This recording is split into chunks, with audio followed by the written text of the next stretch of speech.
கர்த்தருடைய பரிசுத்த நாமம் மகிமைப்படுவதாக. இந்த நாளில் இந்த காலை வேளையிலே கர்த்தர் நம்மை அவர்கள் பலப்படுத்தும்படி நமக்கு தருகிற வார்த்தை மீகா தீர்க்கதரிசன புஸ்தகம் அதனுடைய 4வது அதிகாரம் அதனுடைய 4வது வசனம். அவன் தன் தன் திராட்சை செடியின் நிழலிலும் தன் தன் அத்தி மரத்தின் நிழலிலும் பயப்படுத்துவார் இல்லாமல் உட்காருவான். சேனைகளுடைய கர்த்தரின் வாய் இதை சொல்லிற்று. கர்த்தருடைய பரிசுத்த நாமம் மகிமைப்படுவதாக.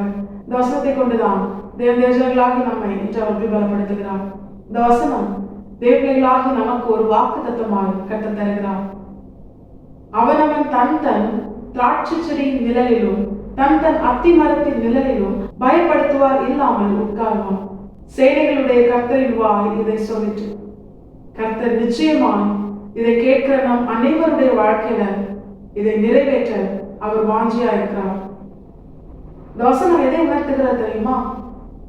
நம்முடைய தேவன் நம்மேல் வைத்த அன்பின் நிமித்தம் அவர் நமக்கு தந்த நன்மைகளை தேவர்களாகி நாம் எந்த விதத்திலும் பயம் இல்லாமல் யாரும் அதை அபகரித்துக் கொள்வார்களோ என்று அப்படிப்பட்ட ஒரு நெருக்கமோ பயமோ இல்லாமல் தேவன் நமக்கு தந்த எல்லா நன்மைகளையும் நாம் அனுபவிக்க வேண்டும் என்று கர்த்தர் வாஞ்சிக்கிறார்.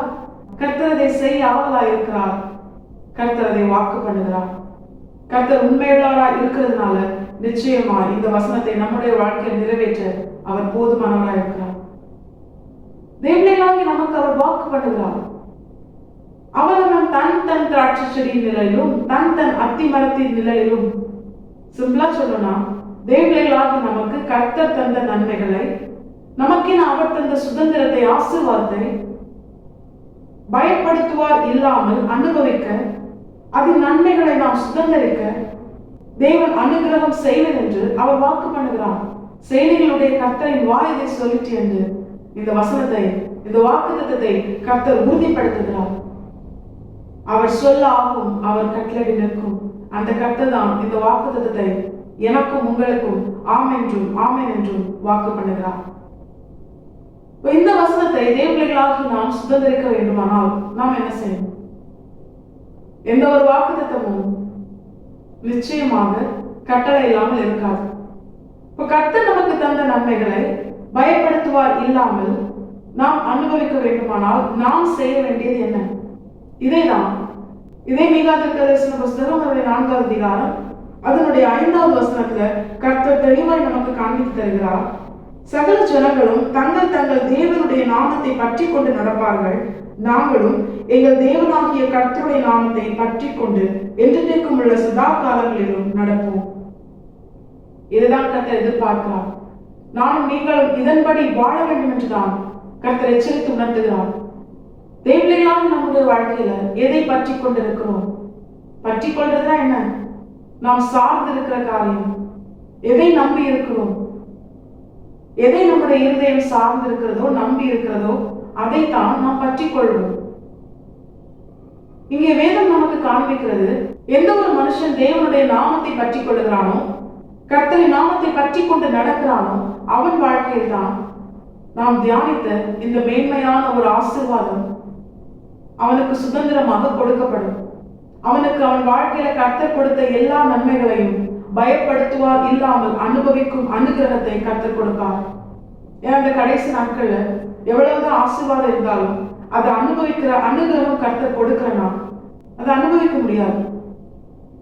எவ்வளவு பெரிய ஐஸ்வர்யவானா இருந்தாலும், அவனுக்கு எவ்வளவு ஆஸ்திகள் இருந்தாலும், அவன் சரீரத்துல ஒரு பலவீனம் வந்துட்டுனா அவனால் என்ன பண்ண முடியாது. எவ்வளவு நன்மைகள், ஆசீர்வாதங்கள் அவனை சூழ்ந்திருந்தாலும் அதை அவனால் அனுபவிக்க முடியாது.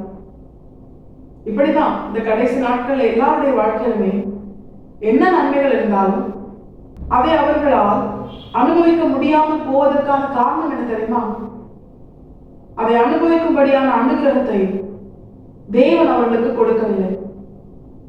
தேவர்களாக நம்முடைய வாழ்க்கையில கர்த்தர் அந்த அனுகிரகத்தை, தேவன் நமக்கு தந்த ஒவ்வொரு ஆசீர்வாதத்தையும் ஒவ்வொரு சுதந்திரத்தையும் நாம் அனுபவித்து அந்த நன்மையை கர்த்தருக்குள்ளே களிகூர்ந்து மகிழ்ந்து அனுபவிக்க வேண்டும் என்று, பயப்படுத்துவார் இல்லாமல் நாம் அனுபவிக்க வேண்டும் என்று கர்த்தர் வாஞ்சிக்கிறார். அதை அனுபவிக்கும்படியான அனுகிரகத்தை நமக்கு தர கர்த்தர் ஆயத்தமாய் இருக்கிறார். இன்னைக்கு அநேகருடைய வாழ்க்கையில எவ்வளவு ஆசீர்வாதம் இருந்தாலும் அதை குறித்து ஒரு பயம் இருக்கு. பயம் அவர்களை சூழ்ந்திருக்கு. ஐயோ, நாளைக்கு என்ன ஆகுமோ, இந்த ஆசீர்வாதங்கள்லாம் என் கையை விட்டு போயிருமோ, இந்த நன்மை போயிருமோ அப்படின்னு சொல்லி சரீரத்தில் இருக்கிற ஆரோக்கியம் மாறி போயிருமோ. இப்படிப்பட்ட ஒரு பயம் பிசாசினாலோ உலகத்தாலோ மாம்சத்தாலோ ஒரு பயம் தேவனால் கொடுக்கப்பட்ட நன்மைகளா இருந்தாலும் அதை அனுபவிக்க விடாதபடிக்கு இன்று அநேகரை சூழ்ந்து கொண்டிருக்கிறது.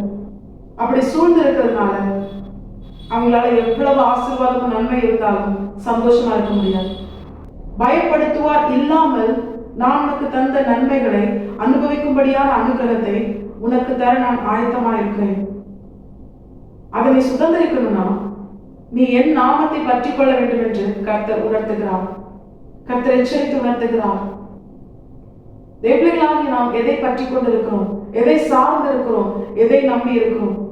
தேவனால் தரப்பட்ட நன்மைகளை நம்பி இருந்தால், அதை பற்றி கொண்டிருந்தால் அது நம்ம கையை விட்டு போயிருமோ அப்படிங்கிற பயம் நிச்சயமாய் நம்மை சூழ்ந்திருக்கும். ஏன் தெரியுமா? காண்கிற எல்லாம் அநித்தியமானவர்கள். காணாத நம்முடைய தேவனை நித்தியமானவர். நித்தியமான தேவனுடைய நாமத்தை பற்றி கொண்டு வாழ்கிற தேவ பிள்ளை வாழ்க்கையில தான் எந்த பயமும் இருக்காது. கர்த்தரால் கொடுக்கப்பட்ட நன்மைகளை பயப்படுத்துவார் இல்லாமல் சுதந்திரிக்க முடியும், அனுபவிக்க முடியும். கர்த்தர் அதைதான் கற்று தருகிறார். தேவர்களாக நாம் இதை உணர்ந்தவர்களா? தாவீதை போல போர் வஸ்திரத்தையோ போர் ஆயுதங்களையோ அவன் பற்றி கொள்ளாமல், அதை நம்பாமல் கர்த்தருடைய நாமத்தை மட்டுமே பற்றி கொண்டு கோலியாத்திற்கு முன்பதாக நின்றதுனால அவன் தாவீதுக்கு முன்பதாக விழுந்து மடிந்து போனான். ஏன்னா தாவீது நம்பினது இந்த உலகத்தில் உள்ளதை அல்ல, சர்வ வல்லமையுள்ள தேவனை, அவருடைய நாமத்தை. அதை பற்றி கொண்டு அவன் முன்னேறினதுனால, அவன் நடந்ததுனால அவன் வாழ்க்கையில யாராலுமே எதிர்க்க முடியாத சத்ரு அவனுக்கு முன்பாக நின்றாலும் கர்த்தர் அவனுக்கு எளிதாக ஜெயத்தை கொடுத்தார். ஏன்னா சத்ரு தாவீதை விட பெருசா இருக்கலாம், ஆனா தாவீது பற்றி கொண்ட நாமத்தை உடையவர் எல்லாவற்றை காட்டிலும் பெரியவர். அவருக்கு முன்பதாக எதிர்த்து நிற்கிற வல்லமை இந்த உலகத்திலே இல்லை. அவ்வளவு பெரிய தேவன். தேவர்களாகி நாம் இதை உணர்ந்தவர்களா? சர்வ வல்லமையுள்ள தேவன் நம்மோடு கூட இருக்கிறார். சகலத்தையும் ஜெயித்தவர். அவரை எதிர்க்கத்தக்க வல்லமை ஒன்றுமே இல்லை. எல்லாம் அவருடைய ஆளுகைக்கு உட்பட்டது. அவர் சொல்ல ஆகும், அவர் கட்டளை நிற்கும். அப்படிப்பட்ட தேவனுடைய மகத்துவமான நாமம், எல்லாவற்றுக்கும் மேலால் உயர்த்தப்பட்ட நாமம் ஆண்டவராக இயேசு கிறிஸ்து என்கிற நாமம். அந்த நாமத்தை பற்றி கொண்டு உலகத்தையோ உலகத்தில் உள்ள மனிதர்களையோ ஆசீர்வாதத்தையோ உயர்வையோ ஐஸ்வர்யத்தையோ பணத்தையோ எதையுமே பற்றி கொள்ளாமல், எதையும் நம்பாமல் தேவர்களாகி நாம் கர்த்தரை நம்பி கர்த்தரை விசுவாசித்து கர்த்தரையே நம்முடைய பலனாய் அவரை சார்ந்து கொண்டு கர்த்தருடைய நாமத்தை பற்றி கொண்டு தேவர்களாகி நாம் முன்னேறினோமே ஆனால், நம்முடைய வாழ்க்கையில ஒவ்வொரு அடியும் எடுத்து வைத்தோமே ஆனால், நமக்கு கர்த்தர் நிமித்த பாதையிலே முன்னோக்கி சென்றோமே ஆனால், கர்த்தர் இன்று நமக்கு தந்த வாக்குத்தத்தின்படியே நமக்கு தேவன் தந்த எல்லா நன்மைகளையும் பயப்படுத்துவார் இல்லாமல் அனுபவிக்க கர்த்தர் நமக்கு கிருபை செய்து அதை அனுபவிக்கிற அனுகிரகத்தை நமக்கு தந்து தேவர்களாக நாம் கர்த்தருக்குள்ளே மகிழ்ந்து களிப்புறவும் கர்த்தரால் தரப்பட்ட எல்லா வாக்குத்தத்தையும் சுதந்திரிக்கவும் சர்வ வல்லமையுள்ள தேவன் தேவர்களாக நம்மை உயர்த்தி நம்மளே மகிமைப்படவும் கர்த்தர் கிருபை செய்வது அதிக நிச்சயம். தேவர்களாக நாம் இதை உணர்ந்தவர்களால் இந்த வசனத்திற்கு கீழ்ப்படுத்தி வாழ நாம் நம்மை முழுமையாய் கர்த்தரை பாதத்தில் அர்ப்பணிப்போம். கர்த்தர் இந்த வசனத்தை கேட்ட நம் அனைவரையும் ஆசீர்வாதத்தை வழிநடத்துவாராக. கர்த்தரை பரிசுத்த நாம் மட்டுமே மகிமைப்படுவதாக. மரணாதா இயேசு வருகிறார். ஆயத்தமாவும் பெரிய ஆயத்தப்படுத்துவோம். ஆமென்.